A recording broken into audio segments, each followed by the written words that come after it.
E o cientista político Gilberg Santos, que esteve conosco ontem, está hoje aqui na bancada do Itarará Notícias para comentar a pesquisa. Boa noite, professor Gilberg. Boa noite.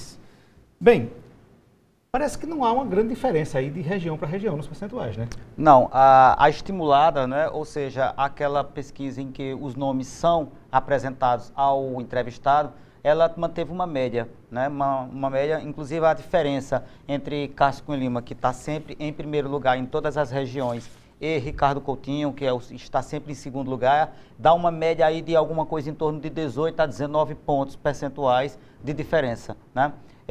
Essa estimulada, ela tem a ver com a memória do candidato, dos entrevistados. Então, os candidatos ou pré-candidatos, eles estiveram muito na mídia nesses últimos dias, principalmente Cássio Cunha Lima, devido a essa confusão toda, essa questão do fim da aliança entre PSB e PSDB. Então, essa exposição leva, sim, né, a uma lembrança quase que imediata do candidato, ou melhor, dos entrevistados. Então, esses índices são super importantes também para trabalhos posteriores, né, no tocante a marketing e também para os candidatos. Esses números são fundamentais neste momento para quem está montando suas campanhas eleitorais, quem está definindo suas estratégias. E são números importantes também para quem está tentando bancar uma candidatura, quem está tentando se colocar como candidato ou quem está tentando influir no jogo eleitoral, mesmo que não seja candidato.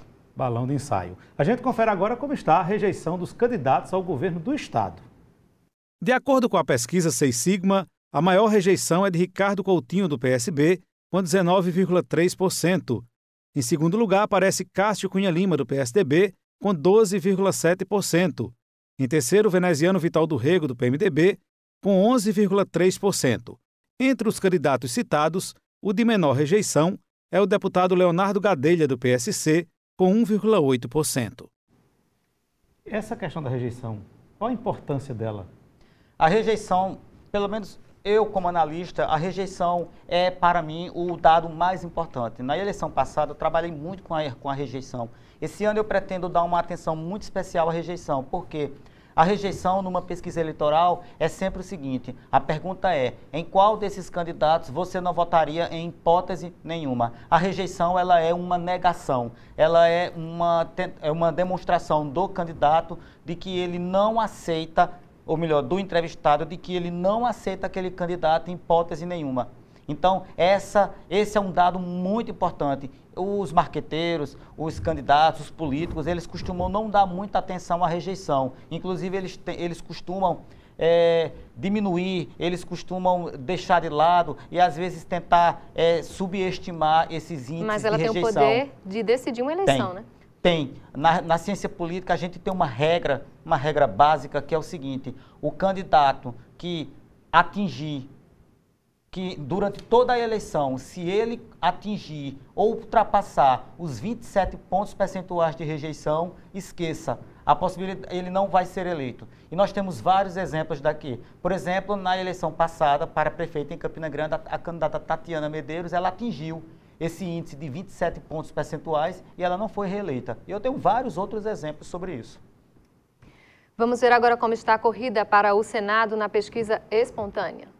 Na pesquisa espontânea para senador, Cássio Cunha Lima lidera com 3,2%, Rômulo Gouveia com 2,7%, Cícero Lucena 2,3%, Vitalzinho 1,7%, José Maranhão 1,3%, Wilson Santiago 1,1%, Veneziano Vital do Rego 0,5%, Efraim Moraes 0,4%, Agnaldo Ribeiro 0,3%, Ney Suassuna 0,2%, Ricardo Coutinho 0,2%, Rui Carneiro 0,2%, Efraim Filho 0,1%, Luiz Couto 0,1%, outros candidatos 0,9%, os brancos e nulos 6,1%, aqueles que não sabem 70,7%,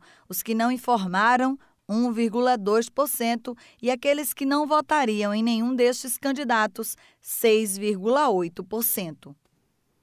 A gente vê agora a pesquisa estimulada para o Senado.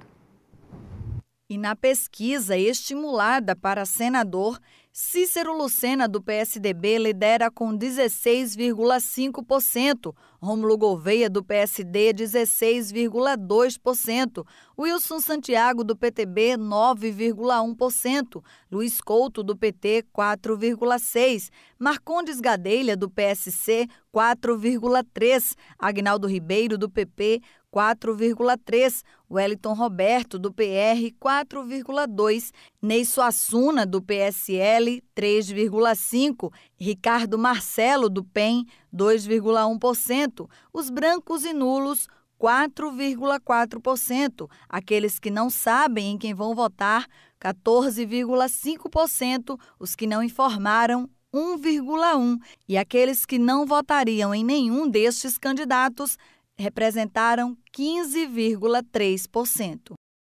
Nessa estimulada aí, alguma novidade? Tem umas surpresas aqui. Primeiro que essa pesquisa para senador, ela está com as impurezas, ou seja, ela tem nomes aqui que não são candidatos. Por exemplo, o senador Vital Filho, ele não é candidato a nada, porque ele é senador da República, o mandato dele, ele vai chegar na metade do mandato dele. O Cássio Cunha Lima, por exemplo, não é candidato a senador, né? Pelo contrário, ele é senador. Nós temos aqui nomes que não são candidatos porque eles estão tentando compor o arco de alianças em outras situações. Agora, uma surpresa que tem aqui, para mim não foi tanta surpresa, eu esperava isso, mas muita gente me perguntou, me questionou de ontem para hoje sobre essa aparição de Cícero Lucena em primeiro lugar e Rômulo Gouveia em segundo, né? Achava-se que Rômulo Gouveia apareceria em primeiro lugar disparado. Só que Cícero Lucena é senador da República. A vaga que está em disputa agora é a dele. Que é só uma vaga, né? É só uma vaga. Essa eleição para o Senado, ela vai ser tão ou mais disputada do que para governador. E ela tem um altíssimo poder de influenciar na eleição para governador. Agora também tem uma outra curiosidade, é o nome do ex-senador Marcondes Gadelha aparecendo nas pesquisas. Como é que você vê isso? E aparecendo bem, né? Porque ele está fora da mídia. Exatamente. E você veja que ele aparece empatado com um ministro, né? E, assim, quase empatado com outro nome como Luiz Couto, deputado federal, né?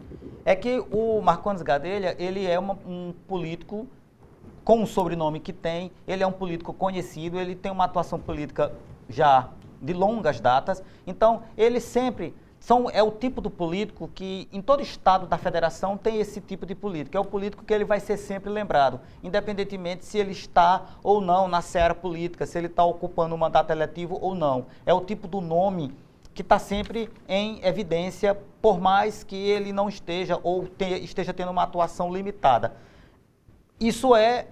Ou seja, a gente falava aqui antes, isso faz com que as articulações e as discussões e as composições tomem novo rumo. Esses nomes vão aparecendo e eles vão entrando na articulação e isso torna as coisas mais complexas. É bom lembrar, é bom não esquecer, nós estamos com uma pesquisa eleitoral que ela sai no momento em que as articulações políticas estão no seu ápice, está pegando fogo. Então, ela tem essa importância muito grande para nós e para eles. Ok, veja agora como está a intenção de voto do paraibano para a presidência da República. Veja o resultado da pesquisa espontânea. Na pesquisa espontânea de votos para presidente da República, a presidente Dilma Rousseff, do PT, aparece com 31,5%, Lula, do PT, 5,5%, Aécio Neves, do PSDB, 3,8%, Eduardo Campos, do PSB, 3,2%, José Serra, PSDB, 1,8%, Marina Silva, do Rede, 1,8%. A soma dos demais candidatos citados, 2,3%. Brancos e nulos, 5,5%. Não sabem, 37,6%. Não informou, 0,9%. Nenhum candidato, 6%. E de imediato vamos ver agora, segundo a pesquisa estimulada, como está a intenção de voto do paraibano para a presidência da República. Em um dos cenários da pesquisa estimulada, a presidente Dilma Rousseff, do PT, é primeira colocada com 43,3%. Em segundo lugar, o ministro Joaquim Barbosa, com 9,8%. Em terceiro, Aécio Neves, do PSDB, 9,2%. Em quarto lugar, Eduardo Campos, do PSB, 6,9%. Em quinto, Pastor Everaldo, do PSC, 2,3%. A soma de outros candidatos, 2,9%. brancos e nulos 3,9%, não sabem 9,2%, não informou 0,6%, nenhum dos candidatos 11,9%. Me chamou a atenção, professor Gilbergues, essa posição de Joaquim Barbosa. O Joaquim Barbosa, ele das duas uma. Ou ele não quer, em hipótese nenhuma, ser candidato, ou ele quer tanto, mas tanto, né, que não, assim, não há meio termo. Bom, tem uma coisa aqui que é interessante. Essa Dilma aparece com um percentual muito elevado em relação aos outros. E isso mostra o poder do Instituto da Reeleição. Né? As pessoas automaticamente lembram que ela é candidata à reeleição, assim como o governador Ricardo Coutinho. Isso influi bastante no processo eleitoral. Agora, essa pesquisa está cheia de impurezas também, né? Porque tem nomes aí que... O senhor acha que o Nordeste é um berço de votos para Dilma, assim como foi para Lula? Sim, né?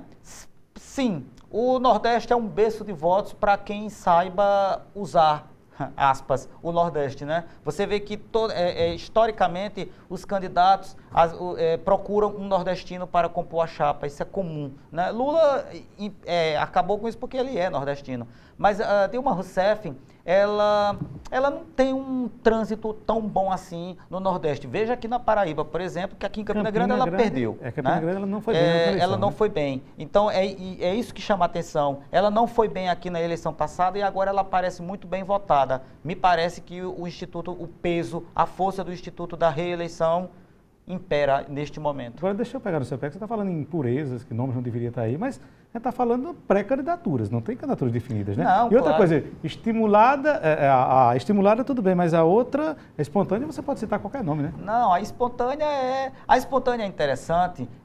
Ela é um artigo para consumo dos políticos, né? Porque tem aquele político que está ali tentando se capacitar, se gabaritar para participar do jogo e não estão querendo que ele participe. Aí ele diz, mas meu nome apareceu lá na espontânea, né? Veja, eu fui lembrado, tá entendendo? Então isso é um peso muito grande. Daqui a pouco a gente vai se livrar dessas impurezas, né? E dessas espontaneidades e a gente vai mesmo para o jogo, para valer. Mas né? a espontânea ela pode servir para futuras pesquisas, né? Pode, melhor, futuras candidaturas. Das candidaturas, definição mesmo das candidaturas também, né? Pode. Isso é muito importante, né? Ela tem esse poder, a espontânea. Só que a espontânea, ela tem isso, ela faz com que um determinado nome possa aparecer, mas ela tem essa questão das impurezas, porque as pessoas começam a lembrar de nomes. Por exemplo, eu vi numa pesquisa certa vez nome de políticos que já tinham até morrido, né? Então, ela tem esse problema, a gente tem que saber lidar com isso. Para mim, para nós, para os analistas e para a imprensa em geral, a estimulada é a que importa mesmo, né? Porque a gente vai acompanhando a realidade, a gente sabe do dia a dia e a gente sabe quem são os nomes que são, quem é candidato e quem não é. A gente sabe quem é que vai realmente para o jogo eleitoral. Então, a gente termina indo diretamente para esse tipo de informação. Amanhã, logo cedo na Campina FM, depois das 6 da manhã, tem novos números, tem mais novidade por aí, inclusive números para deputado. O professor Gilbergues vai estar lá também comentando os números. E amanhã à noite aqui no Itararé Notícias, meio-dia no Resumo PB, tem novos números e à noite no Itararé Notícias tem novidades sobre as pré-candidaturas de deputado. Se você me permite, Anchieta, nós vamos fazer, essa semana estamos fazendo, né? A minha coluna, o Politicando lá na Campina FM, está essa semana toda com os números, com essa pesquisa da Seis Sigma, e é o que eu chamo de torturar os dados até que eles falem, né? O título das colunas é esse. Professor, muito obrigado, viu? Obrigado também.